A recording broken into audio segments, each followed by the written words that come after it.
Hello everyone, स्वागत है आप सभी का ऑनलाइन स्टडी ऑन में।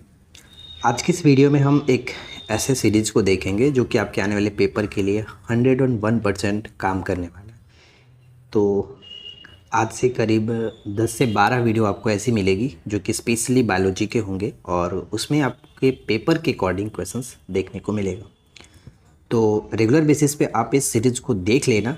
10 से 12 वीडियोस मैं आपको प्रोवाइड कराऊंगा बायोलॉजी के, खास करके पहले बायोलॉजी में आपको दूंगा, उसके बाद हम बाकी के सब्जेक्ट को देखेंगे। तो चलिए ज़्यादा समय ना लेते हुए इस वीडियो को शुरू करते हैं और ये पहला पार्ट है, यानी पहला वीडियो होगा। अगर आप लोगों को पसंद आया, रिस्पॉन्स मुझे अच्छा लगा, तो हम इसे और बेहतरीन तरीके से आपके सामने प्रस्तुत करेंगे। तो चलिए शुरू करते हैं। तो सबसे पहला प्रश्न देखिए। तो सबसे पहला प्रश्न ये कि पृथ्वी की उत्पत्ति अनुमानतः कब हुई थी। तो पृथ्वी की उत्पत्ति अगर हम देखा जाए तो लगभग माना जाता है कि 4.6 अरब वर्ष पूर्व हुआ था। लेकिन अगर वर्तमान प्रमाण के अनुसार देखा जाए कि पृथ्वी पर जीव का उद्गम लगभग कब हुआ, तो जीव का उद्गम 2 वर्ष पूर्व माना जाता है। ठीक है। इसके बाद अगर हम आगे बढ़ें तो ये चीज़ याद रखिएगा कि सबसे व्यापक रूप से स्वीकृत सिद्धांतों में से एक के अनुसार पृथ्वी पर जीवन की उत्पत्ति से पहले, यानी जीवन की उत्पत्ति से पहले पृथ्वी के वायुमंडल में किसका मिश्रण शामिल था। तो यहाँ पे ध्यान रखना आपको, मीथेन, अमोनिया और कार्बन डाइऑक्साइड शामिल था, जबकि ऑक्सीजन अनुपस्थित था। यहाँ पे देख भी सकते हैं आप कि प्राचीन यानी आदिम पृथ्वी के वायुमंडल में अनुपस्थित थी, ऑक्सीजन अनुपस्थित थी। बाद में धीरे धीरे जाकर के ऑक्सीजन गैस बनना स्टार्ट हुआ, तब पृथ्वी पर रहने लायक बना। यानी कि जब पेड़ पौधे फले फूले तो ऑक्सीजन का विकास धीरे धीरे हुआ, कार्बन डाइऑक्साइड गैस कम हुई तो रहना पॉसिबल हो पाया। आधे वायुमंडल क्यों कम हो रहा है, तो ये प्रश्न ऑलरेडी बीपीएससी में पूछा गया था कि आधे वायुमंडल क्यों कम हो रहा है। तो हाइड्रोजन परमाणु में कमी के कारण, आधे वायुमंडल कम हो रहा है। पृथ्वी पर सबसे पुराना जीव कौन सा है, तो नील हरित शैवाल जो है पृथ्वी पर सबसे पुराना जीव के रूप में माना जाता है। जीवन की उत्पत्ति का सबसे आधुनिक सिद्धांत कौन सा है, तो जीवन की उत्पत्ति का सबसे आधुनिक सिद्धांत माना जाता है रासायनिक उद्विकास का सिद्धांत। रासायनिक उद्विकास का सिद्धांत, जीवन की उत्पत्ति का रासायनिक उद्विकास का सिद्धांत किसने प्रस्तुत किया, तो ये दोनों चीज़ याद रखिएगा कि ओपेरिन ने प्रस्तुत किया था। AI ओपेरिन ने प्रस्तुत किया था। चलिए, जीवन की उत्पत्ति नामक पुस्तक के लेखक कौन है, तो देखिए जीवन की उत्पत्ति यानी ओरिजिन ऑफ लाइफ नामक पुस्तक भी इन्होंने लिखा था, ओपेरिन ने। जैव विकास परिकल्पना का पहला तर्कसंगत सिद्धांत किसने किया था, तो जैव विकास परिकल्पना का पहला तर्कसंगत सिद्धांत लैमार्क ने दिया 1809 में। लैमार्क का सिद्धांत क्या है, तो लैमार्कवाद कहलाता है। ये आप बायोलॉजी में भी पढ़ सकते हो, अच्छे से लुसेंट में भी दिया गया लैमार्कवाद। नेक्स्ट आता है कि लैमार्कवाद किस पर आधारित है, तो बड़े होने की प्रवृत्ति, वातावरण का सीधा प्रभाव, अंगों का उपयोग या अनुप्रयोग का प्रभाव, उपार्जित लक्षणों की वंशागति, ये सब जो है वो लैमार्कवाद के सिद्धांत पर आधारित है। उपार्जित लक्षणों की जो वंशागति सिद्धांत, वो सिद्धांत किसे कहा जाता है, उपार्जित लक्षणों की वंशागति सिद्धांत, जैसे कि यहाँ पे आप देख सकते हैं उपार्जित लक्षणों की वंशागति जो सिद्धांत है वो किसके अंतर्गत है, तो लैमार्कवाद के अंतर्गत ही है। तो यहाँ पे ध्यान रखेंगे। लैमार्क की पुस्तक का नाम क्या था, तो इनकी पुस्तक का नाम था फिलॉसफिक जूलॉजिक। ठीक है, जूलॉजिक। इसके बाद नेक्स्ट है कि जैव विकास यानी एवोल्यूशन को सर्वप्रथम किसने समझा, तो जैव विकास को सबसे पहले लैमार्क ने समझाया था 1809 में। कौन, एक अंग्रेजी प्रकृतिवादी भूवैज्ञानिक और जीव विज्ञानी थे जो विकास से संबंधित विज्ञान में उनके योगदान के लिए जाना जाता है, तो डार्विन। तो चार्ल्स डार्विन के नाम को तो हम भूल ही नहीं सकते, जब बायोलॉजी की बात आती है तो सबसे पहले इनका नाम तो याद आता ही है। जैसे कि जैविक विकास का प्राकृतिक चयन यानी नेचुरल सिलेक्शन का जो सिद्धांत दिया गया, इसके लिए काफ़ी फेमस है ये चार्ल्स डार्विन। और अलग अलग पेपर्स में कितनी बार ये क्वेश्चन पूछा गया होगा, आप सभी को पता ही है कि नेचुरल सिलेक्शन का सिद्धांत किसने दिया, तो चार्ल्स डार्विन ने। विकासवाद का सिद्धांत किसने दिया, तो विकासवाद का सिद्धांत भी इन्होंने दिया है, डार्विन ने, 1859 ईस्वी में। प्रसिद्ध विकासवादी चार्ल्स डार्विन ने अपनी किस पुस्तक में अपने सिद्धांत का प्रतिपादन किया, तो प्राकृतिक चुनाव या नेचुरल सिलेक्शन द्वारा जातियों की उत्पत्ति, 1859 में जब इनकी पुस्तक आई थी नेचुरल सिलेक्शन, उसमें इन्होंने अपनी विकासवादी जो सिद्धांत का प्रतिपादन किया था।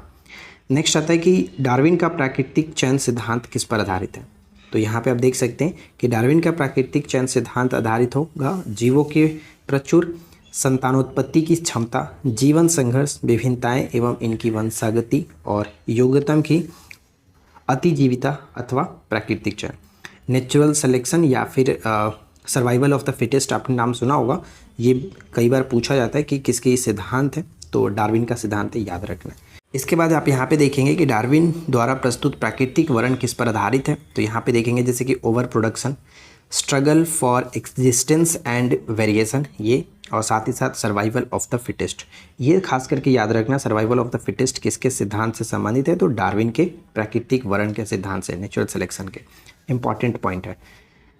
प्रजातियों की संख्या बनाए रखने और उनकी विलुप्तता को रोकने के लिए क्या आवश्यक होता है, तो प्रजनन बहुत ही आवश्यक है। ठीक है। विकास का मुख्य कारण क्या है, तो विकास का मुख्य कारण होगा प्राकृतिक वर्ण, नेचुरल सिलेक्शन, प्राकृतिक वर्ण। इसके बाद नेक्स्ट आता है कि जीवों द्वारा जीने के लिए और अधिक वंश वृद्धि के लिए बेहतर अनुकूलित वातावरण बनाने की प्रक्रिया को क्या कहते हैं, तो प्राकृतिक चयन कहा जाता है, और यह सिद्धांत डार्विन ने प्रस्तुत किया। इसके बाद हम देखेंगे कि जैव विकास के संदर्भ में सांपों के अंगों का लोप होने को किस प्रकार स्पष्ट किया जा सकता है।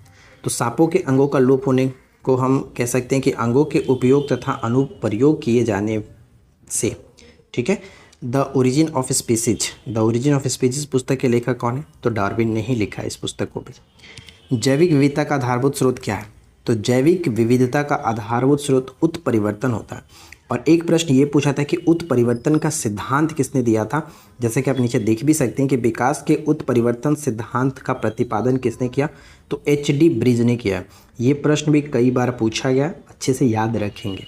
ठीक है। उत्परिवर्तन का सिद्धांत एच.डी. ब्रिज ने। तो एच.डी. ब्रिज ने अपना प्रयोग किस पर किया था, तो सांद प्रीमरोज अर्थात आइनोथेरा लैमार्कियाना पर। ये नाम बस याद रख लेना। एच.डी. ब्रिज ने अपना प्रयोग किस पर किया था, तो सांद प्रीमरोज पर किया गया था। किस जाति का पहला सदस्य उसमें मतलब किस जाति का पहला सदस्य जिसमें उत्परिवर्तित लक्षण दिखाई देता है क्या कहलाता है, तो उत्परिवर्तित म्यूटेंट कहलाता है।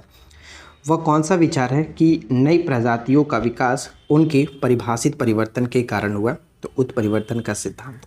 विकासवादी संबंधों में प्रमाण कौन प्रदान करता है, विकासवादी संबंधों के प्रमाण कौन प्रदान करता है, जीवाश्म।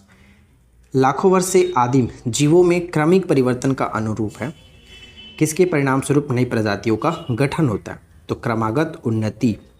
किसे पादप एवं जंतुओं के बीच का योजक कड़ी माना जाता है, ये पॉइंट इंपॉर्टेंट है। पादप और जंतुओं के बीच के योजक कड़ी के रूप में युगलीना को माना जाता है, युगलीना। नेक्स्ट, हरा शैवाल के नाम से भी इसको जाना जाता है, युगलीना को। एनलिडा और मोलास्का के बीच की कड़ी किसको मानते हैं, एनलिडा और मोलास्का के बीच की कड़ी को नियोपिलाइना को माना जाता है, एनलिडा और मोलास्का के बीच की कड़ी। अब जबकि सरीसृपों और पक्षियों के बीच का कड़ी माना जाता है आर्क्टियोपटेरिस। ठीक है। आर्क्टियोपटेरिस को माना जाता है। और अगर आपसे पूछे कि आर्क्टियोपटेरिस क्या था, तो जुरासिक युग का सर्वपुरातन पक्षी था, ये जुरासिक युग का सर्वपुरातन पक्षी। और नेक्स्ट यहाँ पे कह रहा है कि किसे सरीसृपों तथा स्तनियों के बीच का कड़ी माना जाता है। तो देखिए, सरीसृपों और स्तनियों के बीच का कड़ी माना जाता है एकेडीना और प्लेटिपस। कुछ ऐसे भी स्तनपायी होते हैं जो कि डायरेक्ट अंडे देते हैं। बेसिकली हम जानते हैं कि स्तनपायी उसे कहा जाता है जो कि बच्चे देते हैं। तो यहाँ पे क्या होता है कि एकेडीना और प्लेटिपस दो ऐसे यहाँ पे हम स्तनपायी देखते हैं जो कि डायरेक्ट वो अंडा देते हैं। तो ये थोड़ा सा याद रखना आपको, अंडे देने वाले स्तनपायी कौन सा है, तो प्लेटिपस और एकेडीना, ये दोनों नाम याद रखना, प्लेटिपस और एकेडीना। जीवधारियों में नई प्रजाति का क्रमिक विकास करने की संभावना क्यों अधिक है, जीवधारियों में नई प्रजाति का क्रमिक विकास करने की संभावना द्विवर्ण अणुओं के विभाजन के कारण संभावना अधिक मानी जाती है। अब यहाँ पे थोड़ा सा ध्यान दीजिएगा कि समरूप अंग और समजात अंग दोनों पूछा जाता रहता है। तो समझ लेना कि जिन अंगों की मूल संरचना भिन्न होती है, यानी उनकी संरचना भिन्न होती है लेकिन देखने में एक जैसे होते हैं, उनके कार्य भी समान होती है, उन्हें हम लोग समरूप कहते हैं। यानी उनकी मूल संरचना सिर्फ भिन्न होती है लेकिन कार्य तो एक ही चीज़ होता है, दोनों कार्य एक ही तरह से करते हैं, उसे समरूप कहा जाता है। लॉबस्टर की पूंछ और व्हेल का जो फॉल है, दोनों समरूप अंग के उदाहरण माने जाएंगे।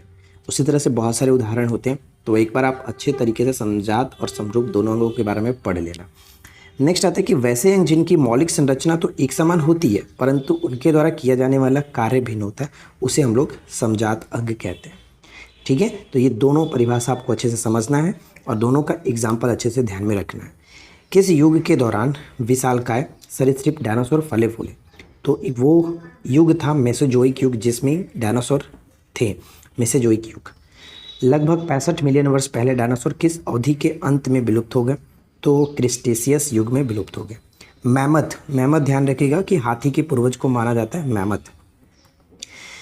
जीवों के विकास के संदर्भ में सही अनुक्रम क्या होगा? तो सैलेमेंडर, अजगर और कंगारू, इस तरह से। तो ये ऑप्शन से आप क्लियर कर पाओगे।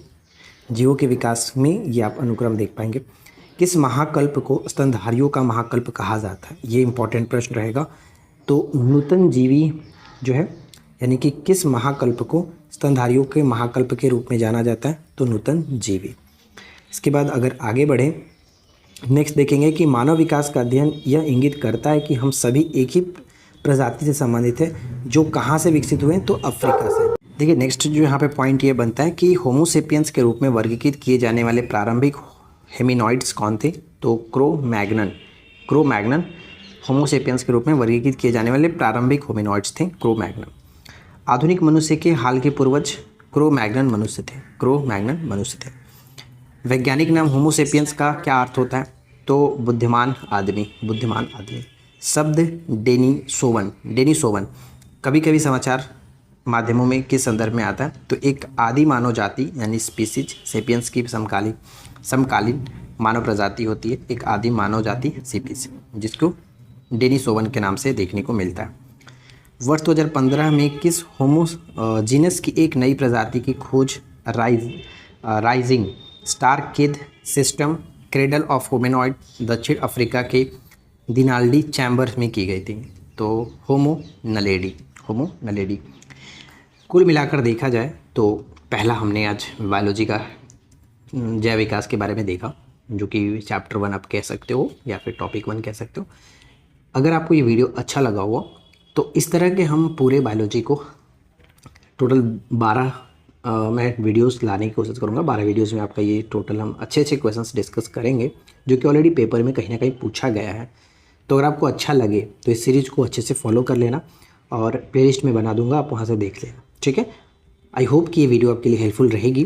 तो वीडियो अगर आपको पसंद आया हो तो लाइक एंड शेयर जरूर कर देना। चैनल पर पहली बार है सब्सक्राइब करके नोटिफिकेशन बेल आइकन को ऑल पे शेयर करिए। मिलते हैं नेक्स्ट वीडियो में नए टॉपिक के साथ। Thanks for watching, keep learning, have a good day.